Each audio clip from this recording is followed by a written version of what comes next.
মদের দোকান দিনকে দিন বাড়ছে, কিন্তু মসজিদগুলো ভেঙে দেওয়া হচ্ছে। ইসলাম আমাদের ধর্মের নাম। আলহামদুলিল্লাহ, আমরা ইসলাম ধর্মের অনুসারী। এ কায়নাতে অনেক ধর্ম আছে, এ পৃথিবীতে অনেক ধর্ম আছে। যার বিশ্বাস, যার আস্থা, যার ভক্তি, যার ভালোবাসা, যার প্রেম তার কাছে। এ নিয়ে আমার কোনো পক্ষে বিপক্ষে কোনো কথা নাই। কারণ ইসলাম অন্যের ধর্মের বিষয়ে সমালোচনা, আঘাত দিতে নিষেধ করেছে। কিন্তু আমরা আমাদের ধর্ম নিয়ে বড় খুশি আনন্দে থাকি, আমাদের পেয়ে আমরা বড় গর্বিত। আমরা কখনো কারো নিয়ে আলোচনা সমালোচনা করি না, কিন্তু বারবার দেখেছি এই পৃথিবীতে এক শ্রেণীর মানুষ ইসলামকে বারবার আঘাত দেয়, কোরআনকে আঘাত দেয়, আল্লাহ শানে গুস্তাখি করে, রাসূলের শানে বেয়াদবি গুস্তাখি করার চেষ্টা করে। একটাই কারণ, ইসলাম সত্য, তাই জোরে বলুন সুবহানাল্লাহ। কেন তাদের আঘাত? তাদের ইসলামের বিরুদ্ধে যে মিথ্যাচার, এটা কখনোই টেকে না, কিন্তু যুগে যুগে এই এক শ্রেণীর মানুষ আঘাত দিয়ে আসছে। আমরা শুনেছি আমেরিকাতে ইসলামকে মিটাবার চেষ্টা হয়েছে, ইনোসেন্স অফ মুসলিম ফিল্ম বার করেছে, আমেরিকাতে মুসলমানদের ভিসা বন্ধ করেছে। তারপরেই দেখা গেছে ওই আমেরিকাতেই এবং ইউরোপ দুনিয়া, শুধু আমেরিকা নয়, আমরা যেমন এশিয়া মহাদেশ, ইউরোপ দুনিয়া বলছে আগামী 40-45-এর মধ্যে সংখ্যা গুরু হবে ইসলাম। জোরে বলুন সুবহানাল্লাহ। আমরা দেখেছি ফ্রান্সে প্রফেট মুহাম্মদ সাল্লাল্লাহু আলাইহি সাল্লামের এটা কার্টুন তৈরি করে বলেছে এটা মুহাম্মদ। কেন? আমার নবীর কোনো ফটো নেই, কোনো ভাষ্যকর নেই। আর যারা বানাচ্ছে তারা কখনো আমার রসুলকে দেখেও নেই। একটা কিছু তৈরি করে বলেছে এটা মুহাম্মদ সাল্লাল্লাহু আলাইহি সাল্লাম, ওতে আমার নবীর কিছু যায় আসে না, কিন্তু তারা বারবার আমার রসুলের উপরে আঘাত দিবার চেষ্টা করেছে। যারা আঘাত দিচ্ছে তারা কারা, আর ইসলামের উপরে আঘাত দিচ্ছে কেন, এটা আমাদের জানার বিষয়। তা পুরো পৃথিবীতে ইসলাম বিদ্বেষী চলছিল, সেই হাওয়া আজ আমার ভারতবর্ষেও শুরু হয়েছে। আমরা ভারতবর্ষে বিগত কয়েক বছর ধরে দেখছি একটা ইসলাম ও মুসলিম বিদ্বেষী যেন একটা প্রোপাগান্ডা চালু হচ্ছে। সব জায়গাতে একটা ইসলাম ও মুসলিম বিদ্বেষী যেন একটা হাওয়া উঠেছে। আর আজকে সেই ভারতবর্ষের পশ্চিম বাংলাও সেই হাওয়া থেকে বাদ নাই। আমরা দেখেছি এই ভারতবর্ষে মদের দোকান দিনকে দিন বাড়ছে, কিন্তু মসজিদগুলো ভেঙে দেওয়া হচ্ছে। আমরা দেখছি এই ভারতবর্ষে পতিতালয় বাড়ছে, মাদ্রাসা ভেঙে দেওয়া হচ্ছে। অথচ এই ভারতবর্ষের খবর, পাকিস্তানকে যারা সাপ্লাই করে তাদের মধ্যে নুন, আটাতে নুন দেওয়া বড় বড় কোনো মুসলমান নাই, এরপরও মুসলমানকে বারবার জঙ্গি, আতঙ্কবাদ, দেশদ্রোহী শুনতে হয়। আমার অজের ধারা বুঝতে পারছেন তো? হ্যাঁ, নামাজ, রোজা, দাঁড়ি, টুপির অনেক অজ হয়েছে, আবার হবে। কল্লা থাকলে টুপি পড়বেন, মসজিদ থাকলে নামাজ পড়বেন। কথা বুঝে আসছে তো নাকি? এখন এই অজ দরকার আছে, তাই একটু আলোচনা করছি। না আপনারা বেশি বুঝছেন নাকি? আমার স্বাধীনতা আছে তো নাকি? তো এই জায়গায় দেখছি আমার ভারতবর্ষে যারা যুগে যুগে নারীদেরকে নারীবাদীর নামে ভোগ করে, শোষণ করে, তারাই আজকে ইসলামের নারীদের পর্দার বিষয় নিয়ে, হিজাব নিয়ে বারবার আঘাত দিচ্ছে। যাদের কাছে নিজেদের বেটিরা সুরক্ষিত নয়, তারা আজকে মুসলমানদের পর্দা নিয়ে আলোচনা করছে। বড় হাস্যকর বিষয়, কিন্তু দুঃখের বিষয়, তারা আলোচনা করার পরও পার পেয়ে যাচ্ছে। কেন? তাদের হাতে পাওয়ার আছে।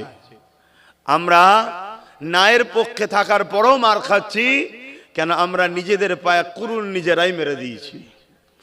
যেমন রিসেন্ট কিছুদিন আগে উত্তরপ্রদেশে আই লাভ মোহাম্মদ সাল্লাল্লাহু আলাইহি ওয়াসাল্লাম ব্যানার লেখার জন্য ওই এলাকার কিছু প্রশাসন ও হুকুমতের বুকে অ্যালার্জি ধরেছে, ব্যথা হয়েছে।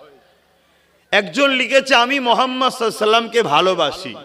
কেউ লিখতে পারে আমি মোদিকে ভালোবাসি, কেউ লিখতে পারে আমি মমতাকে ভালোবাসি। তার ভালোবাসা যদি হয় ভালো লিখতেই পারে, সমস্যা কিসের? দেশ সবাইকে ইজাজত দিয়েছে। কিন্তু দুঃখের বিষয়, চোর প্রতারণাদের ভালোবাসি বলাটা এরা দেশে কোনো অসুবিধা নয়। দোনো জাহানের সুলতান মুহাম্মদ সাল্লাল্লাহু আলাইহি সাল্লাম তো ইনসাফের নাম, ইনসানিয়াতের নাম, মানবতার নাম, প্রেমের নাম, ভ্রাতৃত্বের নাম, একতার নাম, ঐক্যের নাম। খোদার তো মানুষকে খানা খাওয়াবার নাম হলো প্রফেট মোহাম্মদ রসুল। জোরে বলুন সুবহানাল্লাহ। নারীদের অধিকার দিবার নাম হলো মোহাম্মদ রসুল। জোরে বলুন সুবহানাল্লাহ। মা বাপের মর্যাদার নাম দিবার নাম হলো মোহাম্মদ রসুল। এক কথায় দাসত্ব প্রথাকে ভেঙে দিয়ে মানুষ্য জাতিকে আজাদ করে মহান স্রষ্টার সঙ্গে কানেকশন গড়েছেন যিনি, তিনি হলেন মুহাম্মাদুর রাসূল। জোরে বলুন সুবহানাল্লাহ। আজকে এই অসভ্যতা, বর্বরতা, জিহালাতের সমাজে মুহাম্মদ রসুলকে ভালোবাসি লিখলে জাহেলদের বুকে ব্যথা হয়। কারণ কিন্তু ওদের দোষ নয়, কারণ আমাদের দোষ। কারণ আমাদেরকে আল্লাহ যে ডিউটি দিয়েছে, এই ডিউটি ছেড়ে দিয়ে আমরা অজ্ঞ, মূর্খ, জাহেল, চরিত্রহীন, সমাজ বিরোধী, রেপিস্ট, অত্যাচারীদের দালাল হয়ে গেছি। ভাষাটা খারাপ লাগলো নাকি? কিছু করার নেই বাপ, একটু বললেও যদি শুধরাই তাই একটু বলছি। কিন্তু রোগ হলে তো মেডিসিন দিতে হবে না। আল্লাহ আমাদেরকে খলিফা করে পাঠিয়েছে, প্রতিনিধিত্ব করার জন্য দুনিয়ায় পাঠিয়েছে। আল্লাহ আমাদেরকে দুটো কাজ দিয়েছে। কুনতুম খায়রা উম্মাতিন উখরিজাত লিন-নাস তা'মুরুনা বিল মা'রুফ ওয়া তানহাউনা আনিল মুনকার। আল্লাহ আমাদের দুটো কাজ দিয়েছে, এজন্য শ্রেষ্ঠ উম্মাহ বানিয়েছেন, খায়রুল উম্মাহ। দুটো কাজ, অন্যায়কে মিটাও, ন্যায়কে প্রতিষ্ঠিত করো। জোরে বলুন সুবহানাল্লাহ। আমাদের কাজ জুলুম মুক্ত সমাজ গড়া, আমাদের কাজ চোর মুক্ত সমাজ গড়া, আমাদের কাজ রেপ মুক্ত সমাজ গড়া, আমাদের কাজ অত্যাচার অন্যায় মুক্ত সমাজ গড়া, আমাদের কাজ নেশা মুক্ত সমাজ গড়া, আমাদের কাজ এতিমের অধিকার, বিধবার অধিকার, গরিবের অধিকার, মানবতা প্রতিষ্ঠিত করা। তা না করে আজ আমরা করছি কি? চোরেদের পিছনে দালালি করা, খুনিদের পিছনে দালালি করা, মাতালদের পিছনে পায়ের গোড়ায় বসে থাকা, অত্যাচার, সমাজ বিরোধীদের ঘরে স্যার স্যার স্যার স্যার জি স্যার এই করে বেড়ানো। এজন্য আজ আমার রাসূলের নামটা লিখাতেও আমাদের উপরে আঘাত আসছে। ঠিক তেমনি আমার পশ্চিম বাংলাতে এই উত্তর 24 পরগনার ভাটপাড়া ব্যারাকপুর বলে একটা জায়গা আছে। ওখানেতে এক মানবরূপী পশু কদিন আগে বলল যে ইসলামে নাকি রেপ করাটা খারাপ বিষয় নয়। তার মানে ইসলামে রেপ করা ভালো। আপনারা কি বলছেন? ইসলামে রেপ করা ভালো? জোরে বলুন। তাহলে এত বড় একটা ইন্টারন্যাশনাল পৃথিবী বিখ্যাত ধর্ম ইসলাম, সেই ধর্ম ভারতবর্ষের পশ্চিম বাংলায় এক মানবরূপী পশুর মুখ থেকে শুনতে হচ্ছে ইসলামে নাকি রেপ করা পাপ নয়, উপরন্তু সে পশু এখনো পাগলাগারাতেও নেই আর জেলখানাতেও নেই। এর জন্য দোষী কারা? একটু জোরে বলুন, দোষী কারা? আমরা দোষী, এটা স্বীকার করুন। আর এই দোষ যদি শুধরে না নেন, জাহান্নামে যাবার জন্য তৈরি হন। ওপেন বলে যাচ্ছি। আবার আমি ওপেন কথা বলি বলে অনেকের আবার অ্যালার্জি হয় মুসলিম উলামাদের মধ্যে, যে কে জান্নাতে যাবে কে জাহান্নামে যাবে আল্লাহ জানে। আল্লাহ তো সবই জানে, তাহলে কোরআন পাঠালো কেন? আল্লাহ জানাবে বলেই তো। হাদিস রসুলে পাক সাল্লাল্লাহু আলাইহি ওয়াসাল্লাম কেন আসলেন? জানাবে বলেই তো। আজকে জমি চলে গেলে মারপিট হয়, চাকরি চলে গেলে মারপিট হয়। আজকে এসআইআর এর জন্য সব পাগল। আরে খোদার যদি মার শুরু হয়, তোমার কাগজ থাকার পরেও তোমাকে শেষ করে দেওয়া হবে। যদি বাবরি মসজিদের কাগজ থাকার পরেও যদি মসজিদ আমরা না পাই, তোমার মতে একটা ব্যক্তির কাগজ নিয়ে তুমি কি করবে? যে বাবরিকে ভারতবর্ষে 40 কোটি মানুষ অ্যাকসেপ্ট করে এবং অমুসলিমদের মধ্যে থেকে আরো 60 কোটি মানুষ বাবরি মসজিদের পক্ষে ছিল।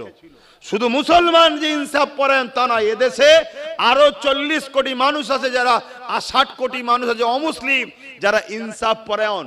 যদি ইনসাফ পরায়ণ না হতো তাহলে কেন্দ্র সরকার 33% ভোট পেত না, 80% ভোট পেত। অত ইনসাফ পরায়ণ অমুসলিমদের মধ্যে আছে না নাই? তারাও বাবরি মসজিদের উপরে জুলুম হয়েছে এটা স্বীকার করে।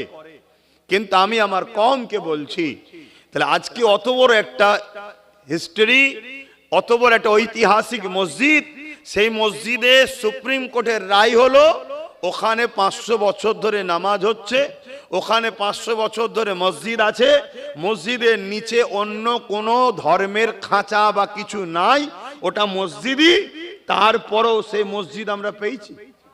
তাহলে তোমার কাগজ থাকার পরে তুমি থাকবে আশা করছো কেন? এ তো খোদার মার আমাদের উপরে, এ তো খোদার মার। মেরে দিলে বেঁচে যাবি ভাই, মেরে দিলে বেঁচে যাবি, মারবে না কিতো দাস দাসী বানাবে, দোদগে দোদগে দোদগে দোদগে মারা হবে। খুব গায়ে হাওয়া লাগাচ্ছিলে। 2020 ক্যাসেট খুলে দেখো আব্বাস সিদ্দিকীর। আমি বলেছিলাম যে একটা দিন আসছে তোদের নাগরিকত্ব কেড়ে তোদেরকে গোলাম বানাবে, কিতো দাস দাসী বানাবে। 250 টাকা রোজ, তখন 250 টাকা ছিল, এখন তার নেই। আমি তখনকার সময় বলেছিলাম 250 টাকা রোজে খাটছো, সেদিন 50 টাকা তুমি পাবে, 200 টাকা যে তোমার মালিক হবে সে পাবে। তোমাকে গোলাম বানানো হচ্ছে। কিন্তু সমাজ আমাকে মজা করেছিল। আমি বলেছিলাম 8 বছর আগে যে ওয়াকাফ আমাদের চলে যাচ্ছে, মসজিদ মাদ্রাসা আমাদের থাকবে না। এ সমাজ আমাকে মজা করেছিল। এখন কেমন হচ্ছে কি বুঝছেন? এখনো সময় আছে। কে বলেছে সময় নেই? আমার আল্লাহ তিনি সাইয়্যুন কাদির, বলুন সুবহানাল্লাহ। যিনি ফেরাউনকে তার বাহিনীকে নীল নদে চুবিয়ে চুবিয়ে ডুবিয়ে ডুবিয়ে মেরেছে, আমার আল্লাহ তিনি যিনি নমরুদকে খোঁড়া মশা দিয়ে এবং তার পুরো বাহিনীকে মশা দ্বারা শেষ করে দিয়েছে, আমার আল্লাহ তো তিনি এই পৃথিবীতে সাদ্দাতকে মিটিয়েছে, এই পৃথিবীতে এজিদকে মিটিয়েছে, এই পৃথিবীতে হিটলারকে মিটিয়েছে, এই পৃথিবীতে চিঙ্গিস খানের মতো সুপার পাওয়ারকে আমার আল্লাহ ঘোড়ার দৌড় কাটিয়ে কাটিয়ে তাকে দোদগে দোদগে ছিন্ন বিচ্ছিন্ন করে মেরেছে। সেই আল্লাহর উপরে ভরসা রাখো। তোমার হুঁশ নাই, তুমি পেটের জন্য পেরেশান। আরে পেটের জিম্মা আল্লাহর কুদরতি হাতে ছেড়ে দাও। আল্লাহ বলেছেন এই আমি রেজেকের মালিক। জোরে বলুন সুবহানাল্লাহ। যখন মায়ের পেটে ছিলে কে খাইয়েছিল? যখন দুনিয়ায় আসলে খাটতে পারোনি, শরীরে তাকত নেই, পায়ে তাকত নেই, কে তোমাকে খাইয়েছিল? তুমি আসার আগে তোমার মায়ের স্তনে দুধ কে দিয়েছিল? তাহলে সেই আল্লাহর কথা তুমি এখন ভুলে গেলে কেন? রেজেকের পিছনে অত ছুটছো কেন? তোমার তো উচিত আমার আল্লাহর দ্বীনের উপরে কি হচ্ছে দেখো, আমার রাসূলের কষ্টের মেহনতের ইসলামের উপরে কি হচ্ছে দেখো। এটা তো তোমার আমার উচিত ছিল। যদি কারো হাওয়া খাওয়ার প্রয়োজন হয় পাখার ডান্ডা ঘোরাতে হয় না, প্লাগে তার কানেকশন থাকলে সুইচটা টিপলি হাওয়া লাগে। তা তোমার যখন শান্তি পাওয়া দরকার, তোমার উচিত দুনিয়ায় ছুটো ছুটি না আল্লাহ ও রসুলের সঙ্গে কানেকশন রাখো, অটোমেটিক তুমি দুনিয়া আখিরাতের কামিয়াবি পাবে। জোরে বলুন সুবহানাল্লাহ। কিন্তু আজকে আমরা সেই জায়গা ছেড়ে দিয়ে নিজের পেরেশান হয়ে যাচ্ছি। কিন্তু আমরা কি হতে পেরেছি? কিছু পেয়েছি? বলুন, কিচ্ছু পাইনি। আর আজকে এমন কিছু শুনতে হচ্ছে আমার ইসলামে নাকি রেপ করাটা পাপ কাজ নয়। এই খবরটা যখন অমুসলিম মা বোন বাপ ভাইয়ের কাছে, গ্রাম্য এলাকার কাছে খবরটা যাবে, তারা কি বলবে? বলো বলো। এই নিয়ে কোনো আন্দোলন হয়েছে? এই নিয়ে কোনো হুড়োহুড়ি হয়েছে? কিন্তু উত্তরপ্রদেশে কিছু হলে আমার বাংলার মোল্লাগুলো সব বেরিয়ে পড়ে, প্যালেস্টাইনে কিছু হলে আমার বাংলার মোল্লারা বেরোয়, আর আমার বাংলায় ভাটপাড়াতে কানমুতর গোড়ায় এত বড় কথা বলেছে, হুড়োহুড়ি হচ্ছে কেন? তাহলে ঘর মে আগ লাগি হ্যায় ঘর কি চরক সে। উলামার মধ্যেই যদি গাদ্দার ঢুকে যায়, উলামার মধ্যে যদি মুনাফেক ঢুকে যায়, তো এই জাতি বাঁচবে কি করে? আর এই কথা কোনো আমি আলোচনা করি বলে অনেকের ব্যথা হয়। ব্যথা তো তার হবে যে এই কোয়ালিটির উলামা। আমি কারো নাম ধরে বলেছি? আল্লাহ নবী বলেছেন আসমানের নিচে জমিনের ওপরে আখরি জামানায় সব থেকে নিকৃষ্ট হবে একদল উলামা। সব থেকে নিকৃষ্ট কারা? একদল উলামা। আর সবার থেকে শ্রেষ্ঠ কারা? আল উলামা ওয়ারাসাতুল আম্বিয়ায়ে, নবীর ওয়ারিস উলামারাই। জোরে বলুন সুবহানাল্লাহ। সর্বপ্রথম জান্নাতে যাবে কারা? উলামারা। জোরে বলুন সুবহানাল্লাহ। আর সর্বপ্রথম জাহান্নামে যাবে কারা? উলামারা।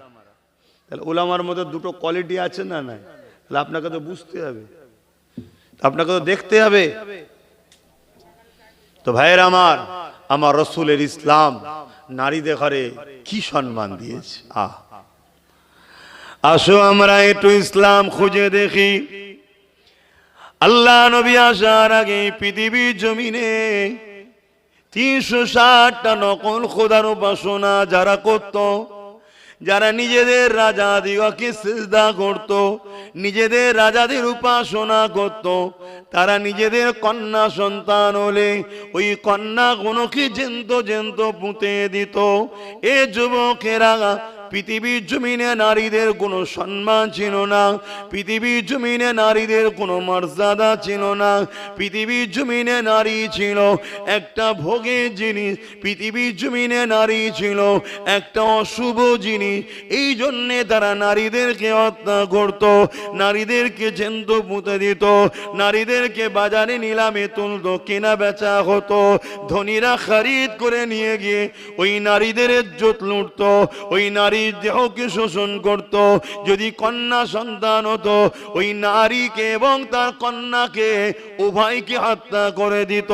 পুত্র সন্তান হলে সন্তানকে নিয়ে ওই নারীকে হত্যা করে দিত। এই ছিল পৃথিবীর চরিত্র। আল্লাহ নবী দুনিয়া জমিনে এসে তিনি এমন করে বলতে লাগলে, এ দুনিয়ার মানুষেরা, নারীদেরকে তোমরা হত্যা করো না, নারীদেরকে তোমরা মেরে দিও না, নারীদেরকে জ্যান্ত পুঁতে দিও না। তারা বলতে লাগলো, এ আব্দুল্লাহর বেটা মুহাম্মদ, নারী হলো অশুভ। আল্লাহ নবী বললেন, না, এটা তোমাদের কুসংস্কার, এটা তোমাদের ভুল ধারণা। যে 16টা পুত্র সন্তান মায়ের পেটে দেয়, ওই 16টাই কন্যা সন্তান দেয়। যদি নারী না থাকে তা পৃথিবীতে সন্তান হবে কি করে, মানুষ জাতি হবে কি করে? আল্লাহ নবী তাদের বুঝাচ্ছে। বুঝাতে বুঝাতে রাসূল বললেন, কোন ঘরে যদি প্রথম সন্তানটা নারী হয়, কোন ঘরে যদি দাম্পত্য জীবনে প্রথম সন্তান কন্যা সন্তান হয়, এর মানে ওই নারীর আব্বা বাবাকে মহান স্রষ্টা কন্যা সন্তান পাঠিয়ে জান্নাতে সুসংবাদ দিল। জোরে বলুন সুবহানাল্লাহ, আরো জোরে বলুন সুবহানাল্লাহ। এই মর্যাদা পৃথিবীর কেউ দিয়েছে নারীকে? ইসলাম যে মর্যাদা দিয়েছে, তাহলে আমাদের তো চ্যালেঞ্জ করা দরকার যে আসো তোমরা যারা ইসলামের নামে মিথ্যাচার করছো, ইসলাম নারীকে যে সম্মান দিয়েছে এই মোকাবেলায় আর একটা অন্য কেউ আসো, দাঁড়াতে পারো তো আসো। যে প্রথম যদি কোনো বাবা কোন আব্বার কন্যা সন্তান হয়, এর মানে ওই আব্বাকে ওই বাবাকে মহান স্রষ্টা শান্তি ও জান্নাতে সুসংবাদ পায়গাম পাঠায়। জোরে বলুন সুবহানাল্লাহ। কোন সময়ে রাসূল বলছে? যে সময়ে জ্যান্ত নারীদেরকে পুঁতে দেওয়া হচ্ছে সেই সময়। যারা পুত্র তারা কেউ এক আল্লাহ মাননেওয়ালা ছিল না। শুনছেন তো নাকি? আজকেও যারা নারীদেরকে অসভ্যতা, বর্বরতা, নারীদের উপরে জুলুম করছে, এরা কখনো মহান স্রষ্টার মাননেওয়ালা লোক হতে পারে না। খেয়াল করে দেখো। কেননা আল্লাহ নবী জানিয়ে দিলেন, আল জান্নাতু তাতাকদামুল উম্মাহাত। এ দুনিয়া মানুষেরা, নারীদের মর্যাদা ইসলাম কতটা দিয়েছে, যে জান্নাতে যাবার জন্য সবাই অপেক্ষায় রয়েছে, যে জান্নাতে যাবার আশায় সবাই ছটফট করছে, যে জান্নাতে তামান্না সবার রয়েছে। এ নওজওয়ানেরা, আল্লাহ শ্রেষ্ঠ শান্তির জায়গা, নিরাপদের জায়গা, আল্লাহ শ্রেষ্ঠ পিয়ারা জায়গা, ওই জান্নাতকে ইসলাম নারীদের মায়ের জাতের পায়ের তলায় করে দিয়েছে। আল জান্নাতু তাহতা আকদামুল উম্মাহাত। প্রতিটা ছেলেদের জান্নাত হলো তার মায়ের পায়ের তলায়।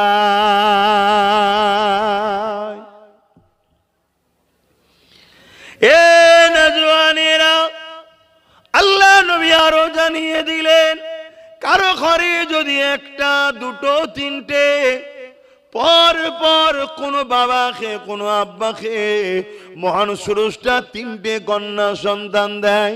এখনো আমাদের সমাজে কিছু লোক আছে, কন্যা সন্তান হলে স্বামী স্ত্রীকে বকাবকি করে। এ নালায়েক মূর্খ, এতে স্ত্রীর কি করার আছে? এখানে স্ত্রীর তো কোনো ব্যাপার নয়, এটা তো তোমাকে যে বানিয়েছে সেই স্রষ্টা তো দিয়েছে, এখানে স্ত্রীর কি করা রয়েছে? মনে রেখে দিও, আল্লাহ রসুল জানিয়ে দিলে, 1, 2, 3 পর পর যদি কারো নারী, কোনো বাবা যদি তিনটে কন্যা সন্তান হয়, ওই বাপ যদি 3 কন্যাকে লালন পালন করে বড় করে বিবাহটা দিয়ে দিতে পারে, আল্লাহ নবী জানিয়ে দিলেন, ওই 3 কন্যার আব্বা আর আমি রাসূলুল্লাহ আল্লাহর জান্নাতে দুটো আঙুল তুলে দেখাচ্ছে, পাশাপাশি থাকিব। আরো জোরে বলুন সুবহান। তাহলে নারীদেরকে ইসলাম যে সম্মান দিয়েছে, এর মোকাবেলায় কেউ আসুক না। শুনছেন তো নাকি? আসো, কিন্তু না, আসবে না। শুধু ক্ষমতার জোরে, পাওয়ারের জোরে ইসলামকে কালিমা লিপ্ত করো। কেন? ইসলাম আজকের তারিখও পৃথিবীতে ফেমাস ধর্ম। জোরে বলুন সুবহানাল্লাহ। দলে দলে দলে দলে দলে দলে যুবক যুবতী, শিক্ষিত সমাজ, শিক্ষিত সমাজ, পৃথিবী বিখ্যাত খেলোয়াড়, পৃথিবী বিখ্যাত গায়ক, পৃথিবী বিখ্যাত স্কলার, পৃথিবী বিখ্যাত বিজ্ঞানী, পৃথিবী বিখ্যাত ডক্টর, পৃথিবী বিখ্যাত বড় বড় ধর্মগুরুরা, তারা সব দলে দলে দলে দলে ইসলাম অ্যাকসেপ্ট করছে। জোরে বলুন সুবহানাল্লাহ। কেন? ইসলাম মানবতার নাম, ইসলাম ইনসাফের নাম, ইসলাম ইনসানিয়াতের নাম। কোন মুসলমানের ঘরের ছেলে যদি জুলুম করে, সে জালিম ইসলাম থেকে বেরিয়ে যায়। এ তো জানেন না তো আপনারা। মিশকা শরীফের হাদিস, কেউ জালিম জানার পরে, মন দিয়ে শুনবেন, শুনছেন? মুখে বড় দাঁড়িয়ে রেখে আর মসজিদে গিয়ে তসবি টেনে এই মনে করবেন না যে জান্নাত পেয়ে যাব। কেউ জালিম জানার পরেও ওই জালিমকে কেউ যদি সাহায্য সহযোগিতা করে ক্ষমতায় আনে, মিশকা শরীফের হাদিস, রাসূল বলছে সে ইসলাম থেকে বেরিয়ে যাবে। শুনছেন তো নাকি? জুলুম করেনি, জালিমকে সাহায্য করেছে, আর তোমার সহযোগিতা সাহায্যে সে জালিম আরো ক্ষমতায় এসে সমাজে আরো জুলুম করছে, তুমি ইসলাম থেকে বেরিয়ে যাবে। তাহলে জালিমের অবস্থা কি হবে? এই কথা শুনছেন? জুলুম আর ইসলাম কখনো এক প্ল্যাটফর্মে থাকতে পারে না। পানি আর তেল কখনো এক জায়গায় হতে পারে কি? বলুন। এর থেকেও অসম্ভব। সত্য আর মিথ্যা এক জায়গায় থাকতে পারে না। রেপ আর ইসলাম এক জায়গায় থাকতে পারে না। জুলুম আর ইসলাম এক জায়গায় থাকতে পারে না। অত্যাচার আর ইসলাম এক জায়গায় থাকতে পারে না। খুন আর ইসলাম এক জায়গায় থাকতে পারে না। যদি বলেন অনেক মুসলমান করছে তো, আপনি তো মুসলমান দেখছেন, আর আমার ইতিহাস বলছে রোমের মতো ঘটনা ঘটছে। রোমে কি হয়েছে? স্পেনের মতো ঘটনা। স্পেনে কি হয়েছিল? স্পেনে অর্থর লোভে, পদের লোভে অনেক মুসলমান ইসলাম থেকে বেরিয়ে গেছিল। শুনছেন তো আমার কথা? বেরিয়ে গেছে। 9টা পর্যন্ত থাকবো আমি, এই করি। তাহলে সরে আসেন। শীতের সময় তোমার খোলা আকাশের নিচে চেপে চেপে যান না, ভাল লাগবে তো। এখন যত চেপে চেপে বসবেন তত জানটা আলা হবে, তবে কোলে যেন উঠে পড়বেন না। সরে আসেন। দরুদ শরীফ আল্লাহুম্মা সাইয়্যিদিনা মাওলানা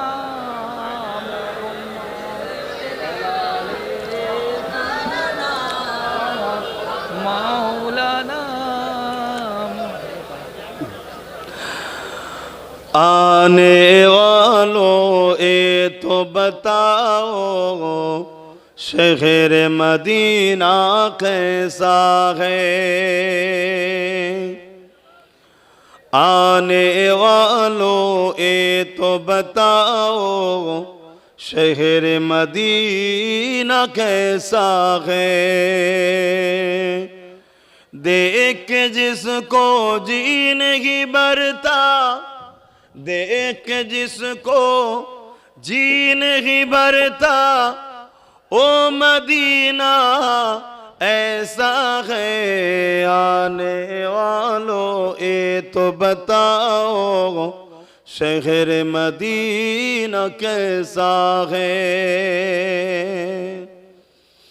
गुंबद खजरा के साए में बैठ के तुम तो आए हो। गुंबद खजरा के साए में बैठ के तुम तो आए हो। उस साए में रब के आगे, उस साए में रब के आगे सिजदा करना कैसा है। आने वालों ये तो बताओ शहर मदीना कैसा है। देख के जिसको जी नहीं भरता, देख के जिसको जी नहीं भरता, ओ मदीना ऐसा है। आने वालों ये तो बताओ शहर मदीना कैसा है। अल्लाहुम्मा सल्ली अला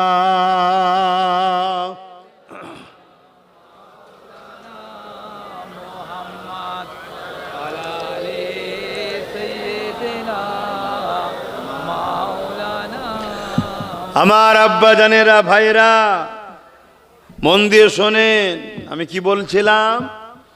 কেউ জুলুম করে, জালিম জানার পরও আপনি যদি তাকে সাপোর্ট করেন, সাথ দেন, আপনি ইসলাম থেকে বেরিয়ে যাবেন। আমার আব্বার কথা নয়, আমার রাসূলুল্লাহর কথা। কথা মাথায় ঢুকছে? অতএব একটু বুঝে বুঝে পা ফেলুন, একটু বুঝে বুঝে চলুন। আজ আমাদের দোষেই একদল মানবরূপী পশুরা ইসলামকে মিটাবার কথা বলছে, ইসলামের শানে মিথ্যাচার করছে, যা খুশি তাই করে বেড়াচ্ছে। কেন? বুঝে নিয়েছে মুসলিম যুব সমাজ এদের মধ্যে আকসারকে আমরা গান, যাত্রা, ফাংশন, নেশার মধ্যে ঢুকিয়ে দিয়েছি। এই আসছিলাম, রাস্তায় একটা মেলা হচ্ছে, দেখলাম 100টা যদি লোক থাকে 60টা মুসলিম ঘরের ছেলে মেয়েরা আছে। তা কাল যদি ওদের উপরে জালিম হুকুমাত দ্বারা খোদা অর্থাৎ শাস্তি দেয়, জালিম হুকুমাত দ্বারা খোদা শাস্তি দেয়, আফসোস করার তো কিছু নেই। কথা কি কষ্ট লাগছে নাকি? আমরা 100 বার বোঝাচ্ছি যে মুসলমান, তোমার আমার জন্য ফাংশন নয়, তোমার আমার জন্য মেলা নয়, এই ত্যাগটা স্বীকার করার জন্যই তো জান্নাত যাবে। কথা বুঝছেন না, বোঝেন না? এটা তো দুনিয়া চাইছে তোমাকে আমাকে ওখানে ভুলিয়ে রাখবে, তুমি আমি যাতে জেগে না যাই। তুমি আমি জেগে গেলে আচ্ছা আচ্ছা ফেরাউনের কাপড় ঢিলে হয়ে যাবে। ভাষাটা খারাপ লিও, কথা বুঝে আসছে না? তোমাকে আমাকে ছলে বলে কলে কৌশলে হয় নেশাতে রেখেছে, নাই জুয়ায় রেখেছে, না হয় সুদে রেখেছে, না হয় গানে জড়িয়েছে, না হয় ফাংশনে জড়িয়েছে, না হয় মেলায় জড়িয়েছে। যেমন করে জাতিকে ঘুমিয়ে রাখো, এ জাতি জেগে না যায়। এ জাতি জেগে গেলে এ সমাজের কোন ধর্মের বেটিরা রেপ হতে পারে না। এ জাতি ঘুমোচ্ছে বলি আজকে রেপ হচ্ছে। শুনছেন তো নাকি? হ্যাঁ, বুক ঠুকে বলে যাচ্ছি, বুক ঠুকে বলে যাচ্ছি। 1450 বছর আগে মদিনার বুকে কামলিওয়ালা আমিনা লাল রাষ্ট্র কায়েম করে দিয়ে গেছে। 1450 বছর আগে। সেই দিন থেকে আজ পর্যন্ত রেপ তো দূরের কথা, কোন নারী মদিনাতে ইফটিজিংও হয়নি, টিটকিরিও কোন নারী কাজ পর্যন্ত মারা হয়নি। কেন? ওখানে আজও রাসূলের আদর্শে মুসলমান জিন্দা হয়ে আছে, ঘুমোয়নি। কথা বুঝে আসছে তো নাকি? আজ আমরা ঘুমোচ্ছি বলেই তো আমাদের বেটি বুনগুনো মাগুনো শেষ হচ্ছে, প্রতিবেশী অন্য জাতির বেটিরাও শেষ হচ্ছে। আর আমাদেরকে ঘুম পড়িয়ে রাখা হয়েছে কারা? যারা এই সমাজের বেটিদেরকে ভোগ করতে চায় তারা। বুঝে নাও। তাই আব্বাস সিদ্দিকী বারবার তোমাদেরকে উঠাচ্ছে, জাগো, ওঠো আমার কম, জাগো আমার যুব সমাজ। তুমি এই দুনিয়ায় গেম খেলতে আসুনি, তুমি এই দুনিয়ায় এসেছো বিধবা অসহায় দুঃখীদের চোখের পানি মুছতে। তুমি আমিনার লালের ধর্মে এসেছো। তোমাকে আল্লাহ অন্য জায়গায় পাঠাইনি, এখানে পেঠিয়েছে এই কাজের জন্য। তুমি তোমার ডিউটি যদি পালন না করো, আল্লাহ তোমাকে তো মিটাবেই, দুনিয়াতে লাঞ্ছিত করবেই, পরকালেও আল্লাহ তোমার জন্য কিন্তু আযাব রেখেছে। কথা শুনছো আমার যুবকরা? নিজেকে পরিবর্তন করো, নিজেকে ভাবাও, নিজেকে জাগাও। কত লাখো বেটিরা আজ কাঁদছে, কত লাখো বোনেরা আজকে কাঁদছে। কেউ বিবাহ করার পরে পণ দিতে পারে না বলে আজ ঘরে অশান্তি হচ্ছে, পুড়িয়ে মেরে দেওয়া হচ্ছে। এগুলো বন্ধ করাও তোমার আমার ডিউটি। শুধু মসজিদে গিয়ে সেজদা করাটা শুধু ডিউটি দিয়েছে আল্লাহ, এটা দেয় না? ওটাও যেমন ডিউটি, এটাও তেমন ডিউটি। কিন্তু হাত্তাকে আমাকে মাফ করো, আমাকে বলতে দাও, ওই ডিউটিতে যদি গাফলতি হয়ে যায়, খুঁত হয়ে যায়, সেজদা যদি ঠিক মতো নাও হয়, কিন্তু ইরাদা আল্লাহকে সেজদা দিয়েছো, আল্লাহ পাক তবুও বলেছে যা আমি কবুল করে নেব। জোরে বলুন সুবহানাল্লাহ। কিন্তু এই ডিউটিতে যদি গাফলতি হয়, আল্লাহ বলেছে আমি ছাড়বো না তোদেরকে। তোরা আমার সৃষ্টিকে বাঁচালিনি। শুনছো? আজকে জাহেল মূর্খ মানবরূপী পশু বলছে ইসলামে নাকি নারীদের পেপ করা খারাপ কাজ নয়। ইসলাম জানিস কোথা? ইসলাম যদি থাকতো তোদের মতো জাহেলদের কবে সব ঝুলিয়ে দেওয়া হতো, একটা কোনো চরিত্র সমাজে থাকতো না। কথা বুঝছেন না, বোঝেন না? এ সমাজের নারীদের দিকে কেউ বড়াই নজরে তাকাবার ক্ষমতা পেত না। আজ যারা বলছে তাদেরই সমাজে বা তাদেরই দলে অনেক নেতা মন্ত্রী আছে যাদের সব রেপ কেসের মামলাও আছে, তারা আবার ইসলামের উপরে কলম চালাচ্ছে। আর এই সুযোগটা পাচ্ছে কাদের জন্য ভাই? একটু বলেন না গো, কাদের জন্য? আমরা ভুল করেছি স্বীকার করছেন তো নাকি? তাহলে শুধরে যান। যে পাওয়ার নিয়ে ও আমাদের উপর আঘাত দিচ্ছে, ওই পাওয়ার আমাদেরকে দখল করতে হবে, ওই পাওয়ারে ওদেরকে সাইজ করতে হবে, নাই হবে না।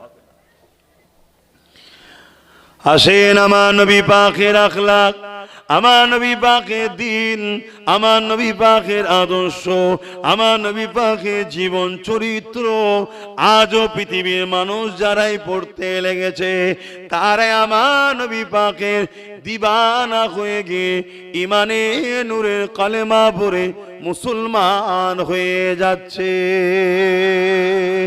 এ যুবকেরা, তরুণেরা, এমন নবী পাকের প্রেমিকেরা, ইসলাম বিধান করে দিল। আল্লাহ নবীর কাছে একটা ব্যক্তি এসে জিজ্ঞাসা করলে, ইয়া রাসূলুল্লাহ, হাবিবাল্লাহ, আমার উপরে সব থেকে বেশি কার হক? আল্লাহ নবী বললেন, তোমার মায়ের, তারপরে কাঁদ তোমার মায়ের, তারপরে কাঁদ তোমার মায়ের, তারপরে কাঁদ তোমার বাপের। অর্থাৎ ইসলাম নারীদের অধিকার কত দিয়েছেন দেখেন।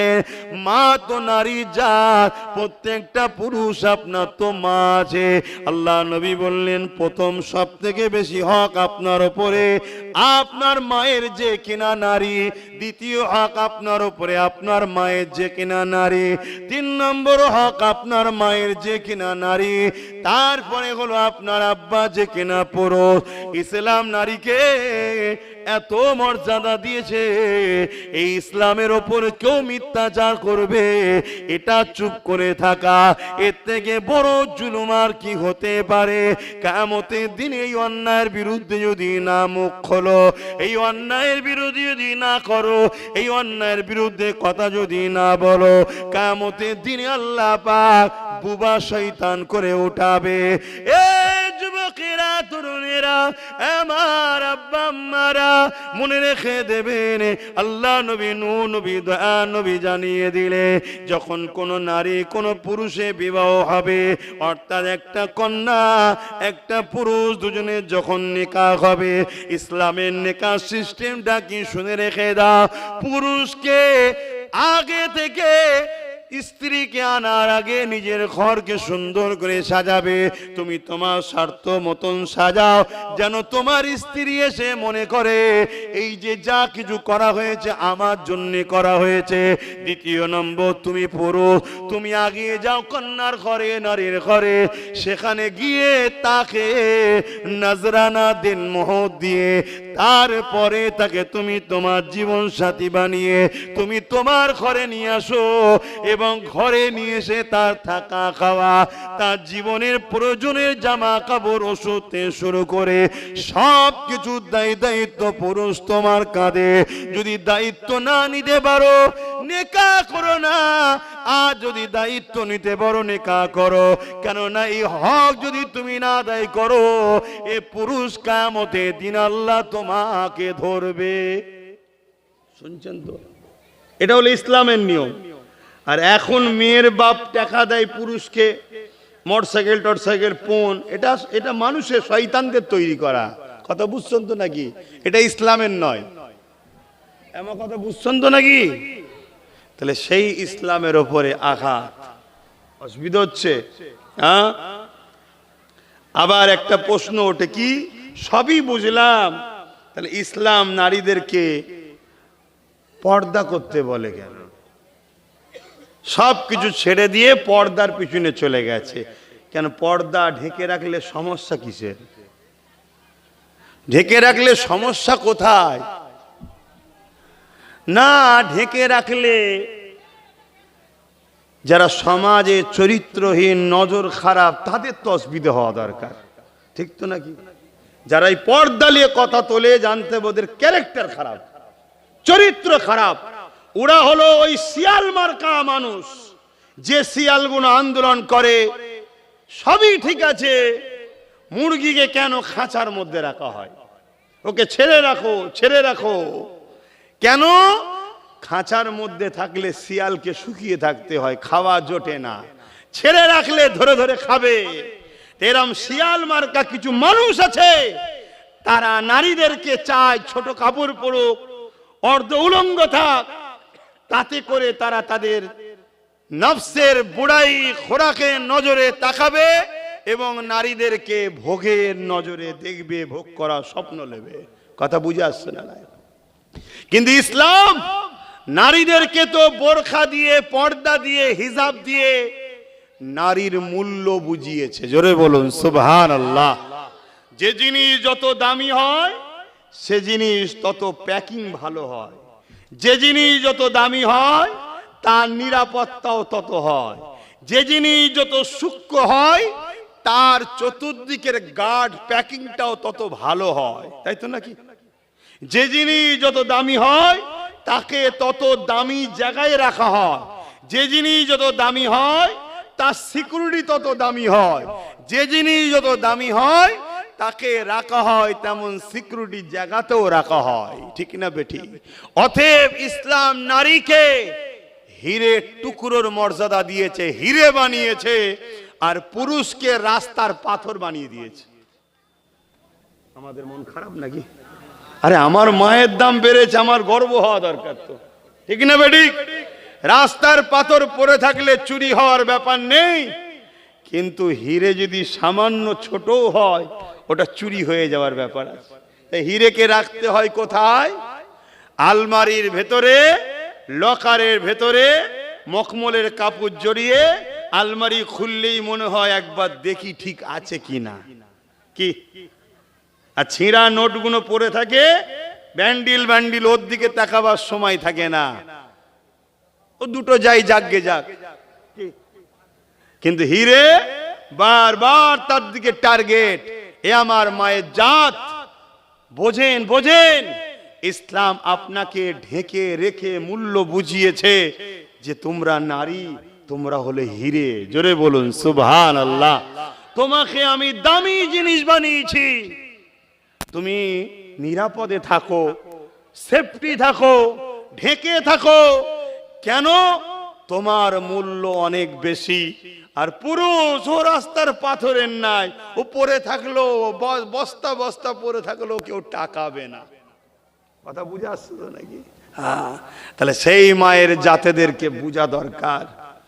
কিন্তু আজ আমার মায়েদের মধ্যে অনেক মা আছে নিজেদের মূল্য নিজেরাই কমিয়ে দিচ্ছে। কি কমাচ্ছে না কমায়নি? আজকে চলে যাও আরব দুনিয়ায়, যে দুনিয়ায় কোনো নারীর পায়ের পাতা দেখা যায় না, সেই আরব দুনিয়ায় যখন একটা নারীর বিবাহ হয়, সেই নারীর নজরানা দেনমোহর হলো 1 কোটি টাকা। কত? 1 কোটি টাকা পুরুষকে দিতে হবে, তারপরে বিয়ে হবে। শুনছেন তো নাকি? আর আমার দেশে বা আমাদের সমাজে বলবেন তো কেন? আমরা নিজেদের মূল্য নিজেরা নষ্ট করেছি, নিজেদের মূল্য নিজেরাই নষ্ট করে ফেলেছি। তাদের পায়ের পাতাটাও কেউ দেখেনি, তারা নিজেদের মূল্যকে রেখে দিয়েছে, তাই তাদের মূল্য আল্লাহ মিলাচ্ছে। ভাবুন, আসেন ইসলামকে জানি, ইসলামকে বুঝি, ইসলাম মেনে জীবন গড়ি, তবেই কামিয়াব হব।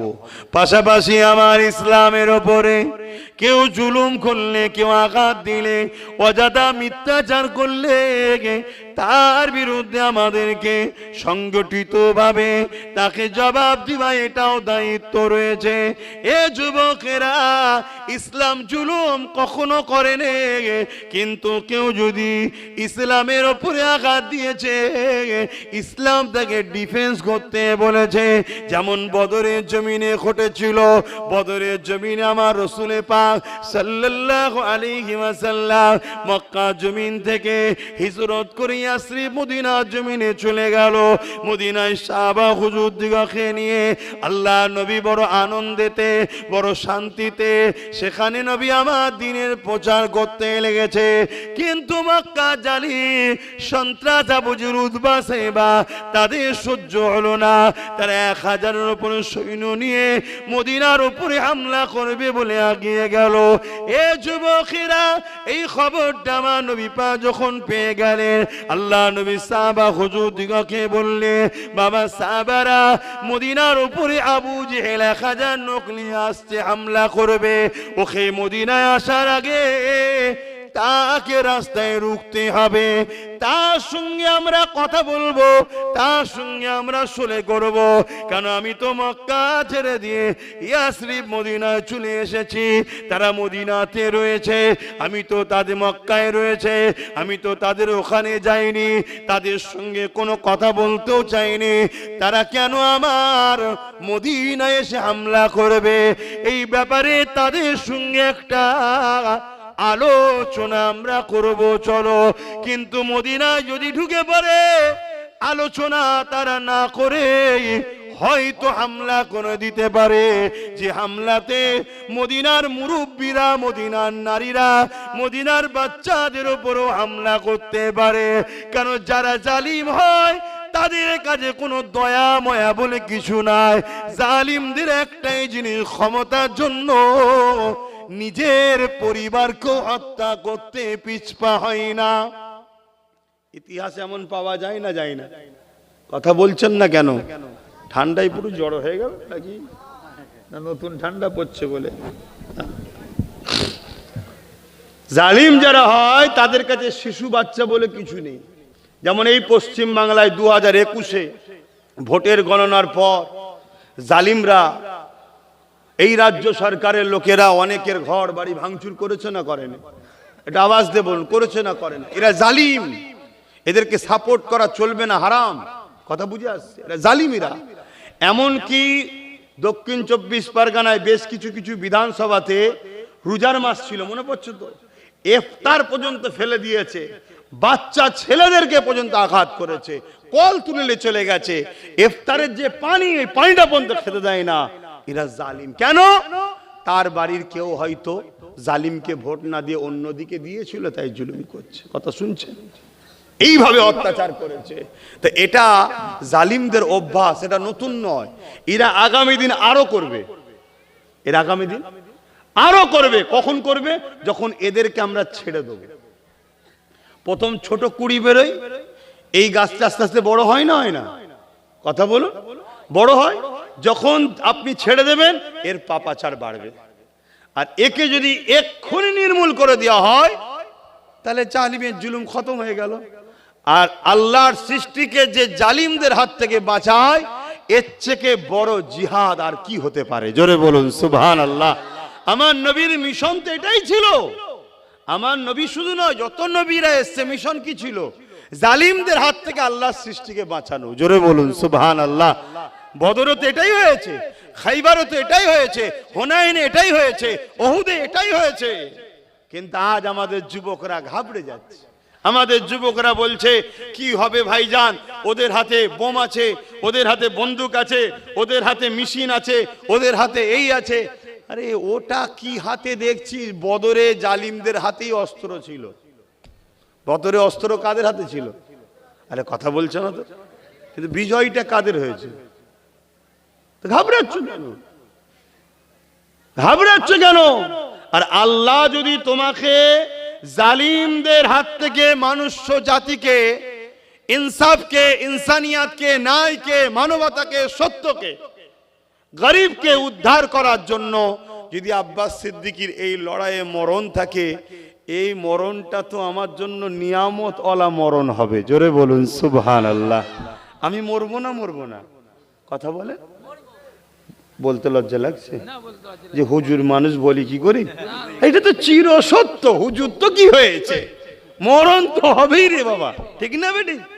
তাহলে এমনি ঘরে বিছানায় পড়ে মরা বা এমনি মরা, যাক সব মরণই, আমি চাই ইমান হালে যে মরবে সেই কামিয়াবি। কিন্তু তারপরও ওই মরণটা কত সুন্দর, যে মরণের উদ্দেশ্য জুলুমের বিরুদ্ধে, অন্যায়ের বিরুদ্ধে,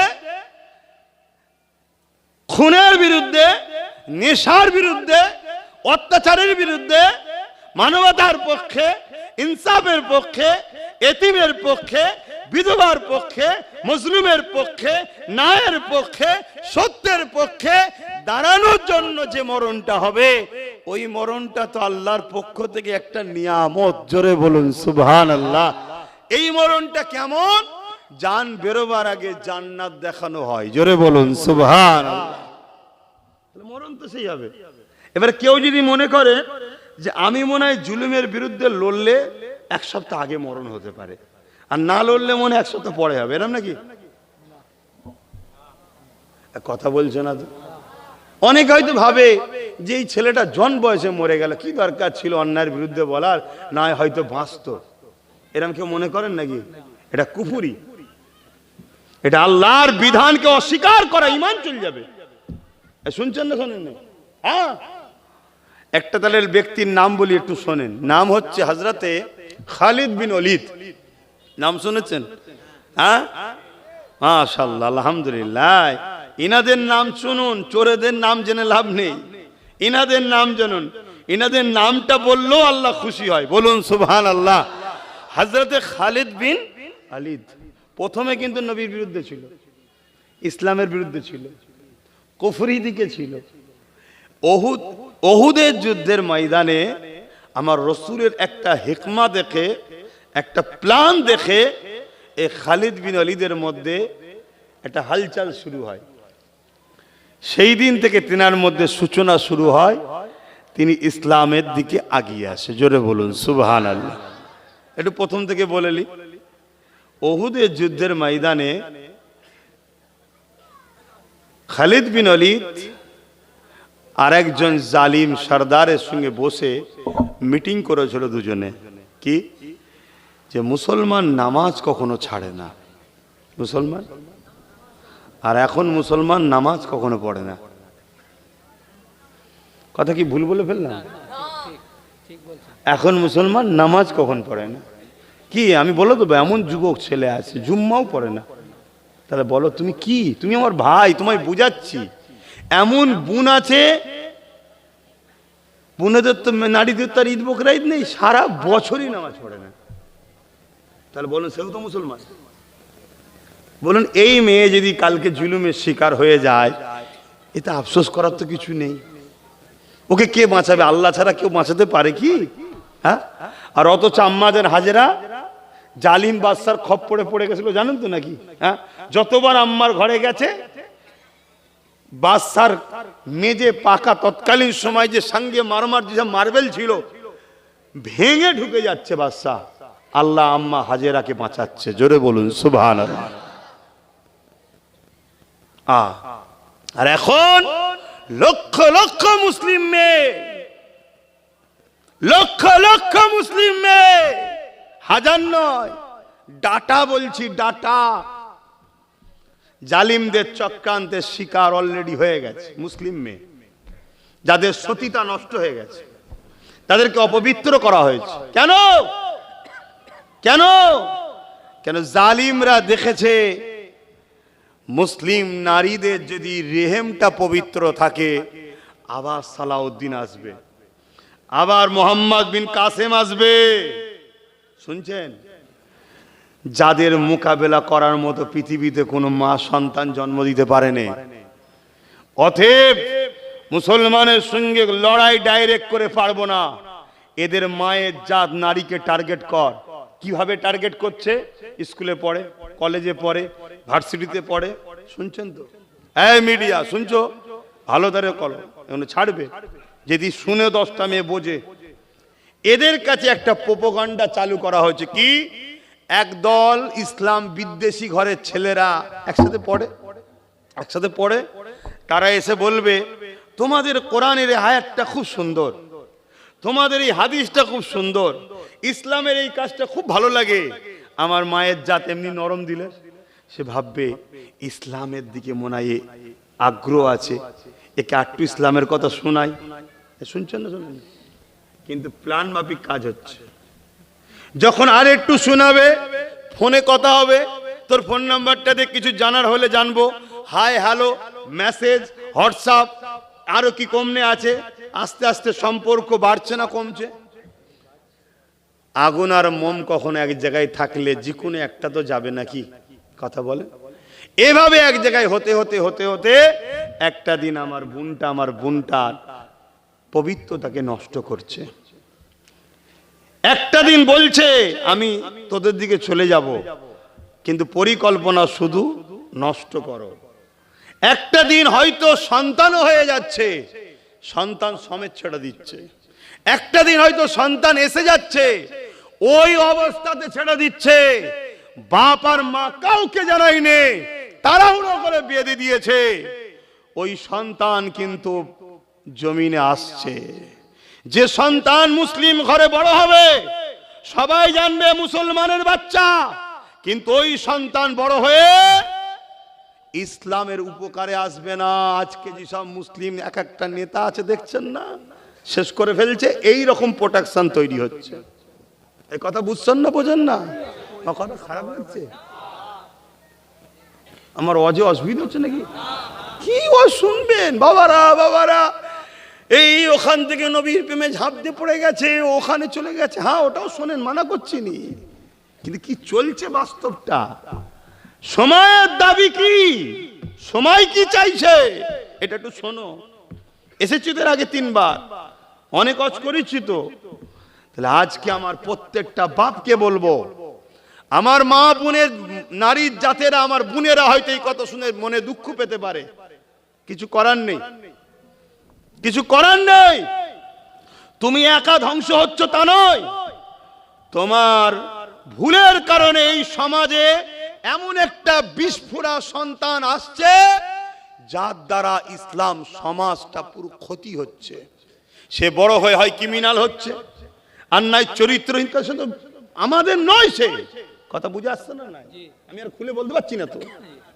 তাহলে বদলাম হেডলাইনে কি হবে, মুসলমান দেখো কি, সেই বদলাম আমাদের হচ্ছে। এইভাবে ইসলামের ঘরের বেটিগুলোকে টার্গেট করা হয়েছে, শুনছেন? তাই আমি প্রত্যেকটা বাপকে বলবো, পড়াও, পড়াতে হবে, পড়াতে আমি নিষেধ করছি না, সাথে করে নিয়ে যাও, সাথে করে নিয়ে আসো, ফোন দাও ছোট ডিব্বা, শুধু খোঁজ লিবার, মা কোথায়, তুই কোথায়, যাবো এক্ষুনি, এই শুনছেন না? শোনেন না? এতে আমার বোনেরা কষ্ট পেলেও পেতে পারে, কিন্তু জাহান্নামের হাত থেকে বাঁচাবার রাস্তা দেখাচ্ছি বোনগুলোকে, শুনছেন না? শোনেন না? আর যখন তখন তার ফোনকে 2 দিন 3 দিনের জন্য নিয়ে নাও, কোথা থেকে ফোন আসছে, কি ব্যাপার দেখো। একটা পুরুষের গায়ে পুরো ছিঁড়া জামার মতো যদি দাগ লেগে যায়, কিচ্ছু যায় আসে না, ও নিজে পাপী, সমাজের কোনো ক্ষতি হবে না। আপনার মুখে চুনকালি কিছুক্ষণ লাগলেও লোক ভুলে যাবে, কিন্তু একটা মা যদি, আমার মায়ের জাত নারী যদি রেহেম অপবিত্র হয়ে যায়, এমন বিস্ফোরা জন্মাবে, ইসলামের তো দুশ্মন হবে। হাক্কানি আলেমরা যখন ইসলামের বিরুদ্ধে বলবে, ও তখন দাঁড়িয়ে গিয়ে বলবে, তোমার ওয়াজ বন্ধ করো, এখানে সমাজ চলবে না, আমার নেতা নেত্রীর কথা চলবে, অন্য কারো কথা চলবে না। এমন মুসলমান আছে না নাই? হ্যাঁ, এইসব বিস্ফোরা কথা বুঝে আসছে না? নাই, এদের মুখ থেকে কখনো শুনতে পাবেন না, এদের মুখ থেকে কখনো শুনতে পাবেন না যে কোরআন শেষ হয়ে যাবে বললে এটা অন্যায় করেছে, এটা বলবে না। আর আমরা যখন বলবো যে কোরআন শেষ করবে বলেছে, সে শয়তান বদমাইশ, তার 7 দিন নেই তোর ঈমান চলে যাবে, তখন আমাদের সমালোচনা করবে। এই কথা বুঝছেন না? বোঝেন? কিচ্ছু করার নেই বাপ, দিনটা অনেক কষ্ট করে এসেছে।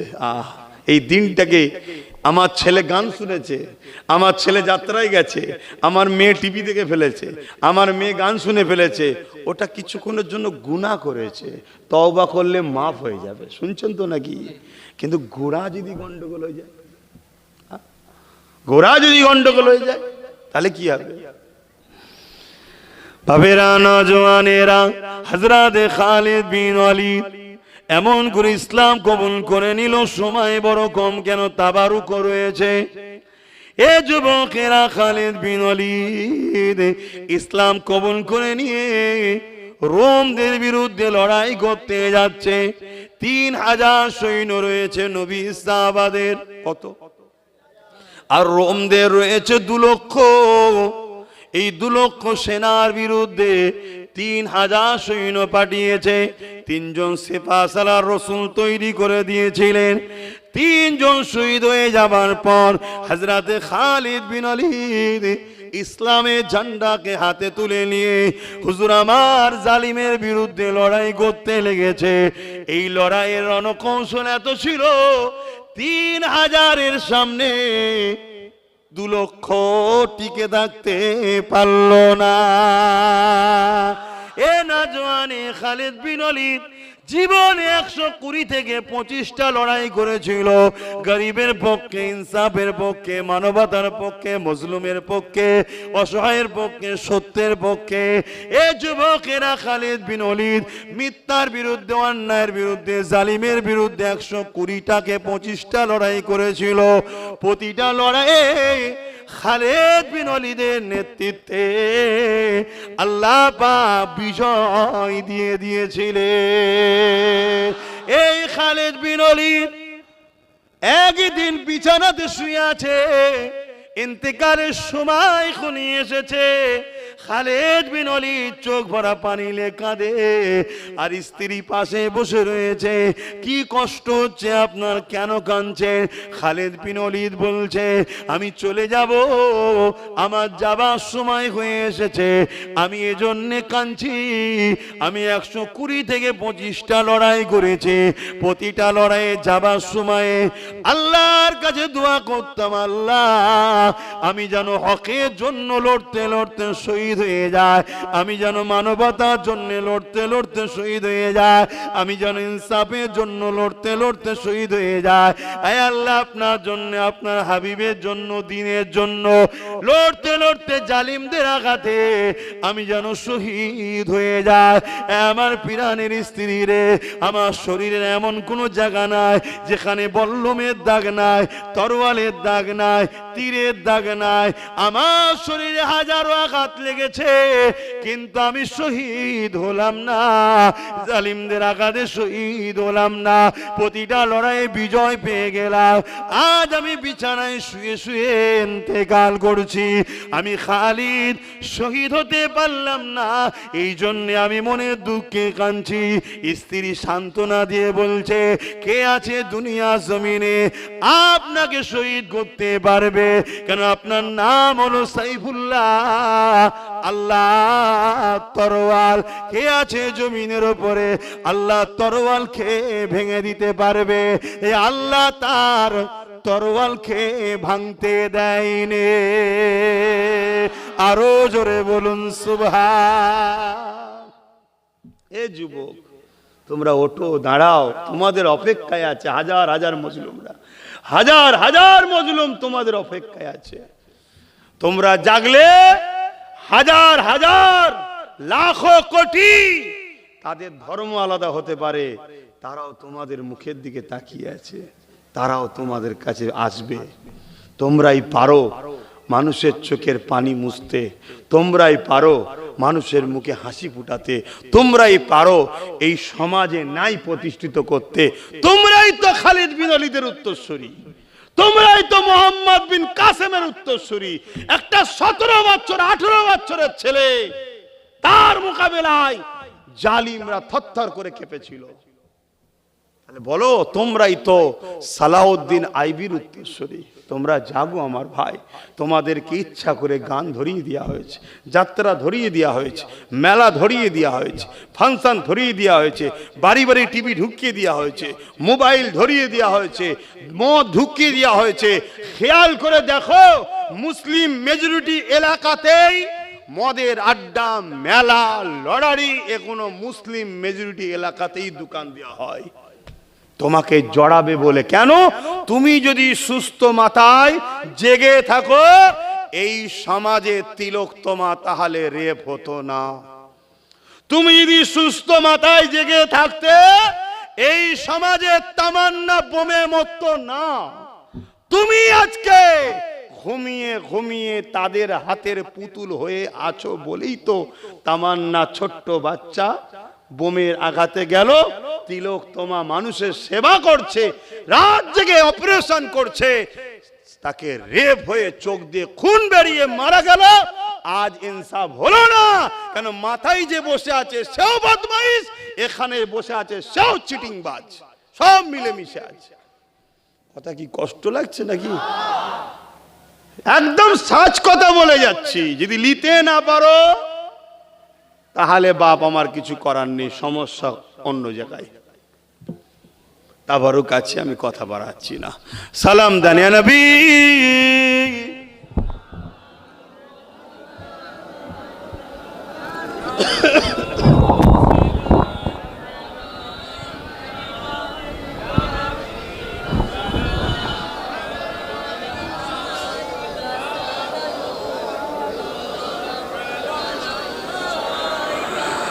পড়িল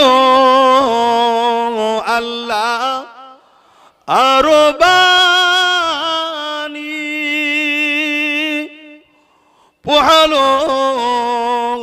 দুঃখে এ রজনী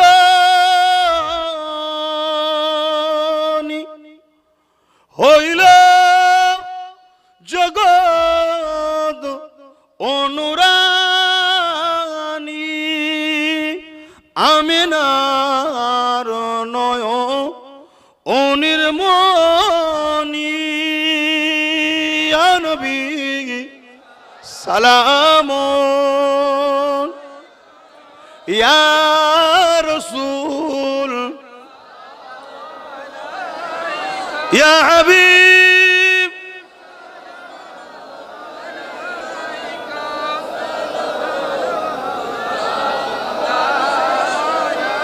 ইয়া নবী নাম ও পিয়ারা ইয়া রাসূল নাম ও পিয়ারা अर्श पर हक ने पुकारा सच पैगंबर हक हमारा या नबी सलाम या रसूल या हबीब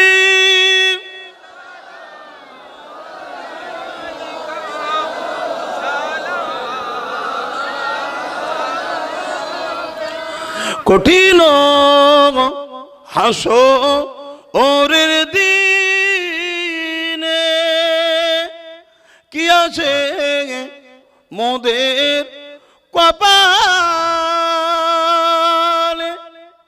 গুনাহগার উম্মাহ আত আপনার লইবেন সঙ্গে মাহশরে নবী সালাম ইয়া রাসূল ইয়া হাবিব সালাওয়াতুল্লাহ সকলে বসুন বালাগাল উলা আমার মাফিজুল মন্ডল ভাই কে আছেন কে আছেন মাফিজুল মন্ডল ভাই এই গ্রামে বাড়ি মসজিদের পিছনে কই যান ঘরে যান সকলে বিসমিল্লাহ শরীফের সঙ্গে দরুদ শরীফ সূরা ফাতিহা ইখলাস শরীফ পড়ুন দোয়া চাওয়া হবে আমি আবার বলে যাচ্ছি আমার ফটোগুলো খুলে নেবে আর ঈদের এর পরে ঈদও করবে না আমার ফটো করো কেন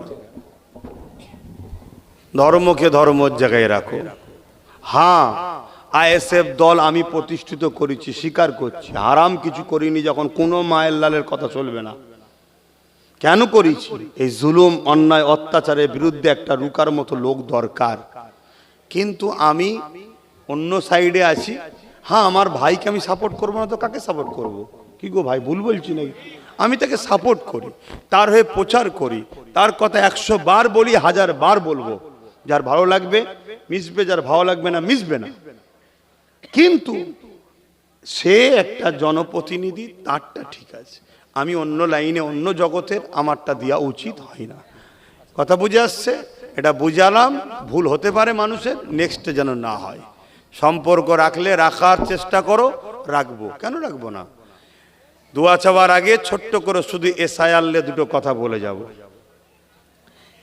এসআইআর অ্যাকচুয়ালি হলো সংযোজন সংশোধন যেসব ভোটার মারা গেছে তাদের নাম বাদ যাবে যাদের 4-5 জায়গায় ভোট আছে বিয়ে হয়ে গেছে চলে গেছে কন্যা মেয়েরা অন্য জায়গায় এখানেও নাম সেখানেও নাম বাদ যাবে বা অনেকে 4-5টা জায়গায় নাম করে ফেলেছে বিভিন্ন ছলে কলে সেগুলো বাদ যাবে কথা বুঝে আসছে এবং নতুন কেউ ভোটার তার নাম উঠবে এটা হলো অরিজিনাল এসআইআর এর আগে 8 বার হয়েছে যদি এটা হয় ভয় খাবার কিছু নেই, টেনশনের কিছু নেই।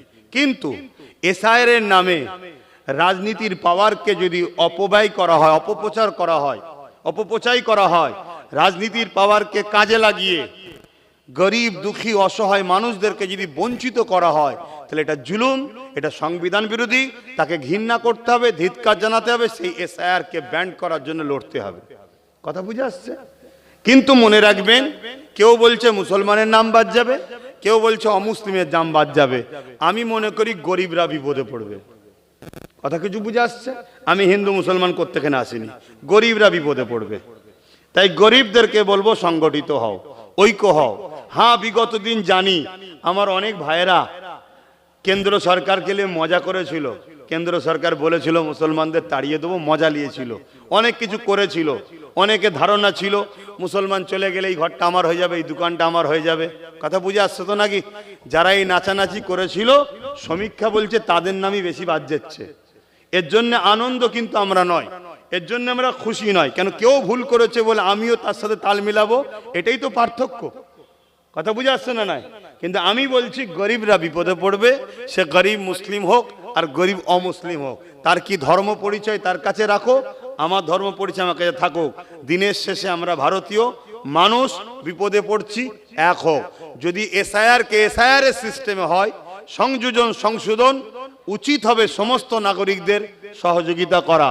কিন্তু এসআইআর এর নামে যদি মানুষকে ঠকানো হয়, পক্ষপাতিত্ব করা হয়, এগুলো আমার রাখবো বাকিগুলো রাখবো না, তাহলে এটা সংবিধান বিরোধী। সংবিধানের বিরুদ্ধে যে, তাকে কোনোভাবে মাফ করা যাবে না। তাকে দরকার হয় সংবিধানের দায়রায় তার বিরুদ্ধে লড়াই করতে হবে। কথা বুঝে আসছে তো ভাই? এটা হলো এসআইআর। এবারে আপনার কাছে দুটো ফর্ম আসবে, এই ফর্ম দুটোকে ফিল আপ করতে হবে। ওই ফর্ম দুটো ফিল আপ করার পর যিনি বিএলআরও আসবে, নিয়ম হচ্ছে আপনার ঘরে আসবে ফর্ম দিতে, আপনার ঘর থেকে ফর্ম নিয়ে যাবে। যদি এর বাইরে কোনো বিএলআরও কাজ করে, তার নাম, ফোন নাম্বার, ফটো আমাদের কাছে দিয়ে পাঠাবেন, তার বিরুদ্ধে আইনত ব্যবস্থা নেব। এটা হলো নিয়ম। ঘরে আসতে হবে, ঘর থেকেই ফর্ম নিয়ে যেতে হবে, 3 বার আসতে হবে। এটা নিয়ম ঘোষণা হয়েছে, তো নির্বাচন কমিশন ঘোষণা করেছে, তার জন্য তুমি পয়সা পাবে। কথা বুঝে আসছে? কিন্তু এই যে ফর্ম দুটো দেবে, দুটো ফর্মকে ফিল আপ করবেন, করে যে বিএলআরও আসবে তাকে বলবেন আপনি আমার সামনে স্ট্যাম্প মারুন আর সই করুন। একটা ফর্মে স্ট্যাম্প মারবে, সই করবে, ওটা আমার হাতে দেন। এটাই স্ট্যাম্প মারুন, সই করুন, এটা আপনি নেন। এই যে দিচ্ছেন, এর একটা ফটো তুলে রাখবেন। কথা কিছু বুঝছেন? বাইচান্স যদি কোনো রকম ভাবে আপনাকে ফাঁসানো হয়, এই যে ডকুমেন্টস একটা আপনার কাছে রয়েছে আর এই যে ফটো দেওয়া হয়েছে, এইটা দ্বারা সেই ব্যক্তির নামে, অবশ্যই আমি তো আছি, কিন্তু আল্লাহ আমাকে একটাই লাঠি মিলিয়েছে, আরো মিললে আরো লড়াই করতাম। ওই নওশাদের দ্বারা আপনাদের হয়ে লড়াই করা হবে। প্রয়োজন হয় সুপ্রিম কোর্ট যেতে হয়, সুপ্রিম কোর্টও যাওয়া হবে, ঘাবড়াবার কিচ্ছু নেই। কথা বুঝে আসছে? একটা আছে, একটা গেলে লড়ছি, 50টা থাকলে 50 জায়গায় লড়তাম। তো যাই হোক, লড়াই হবে।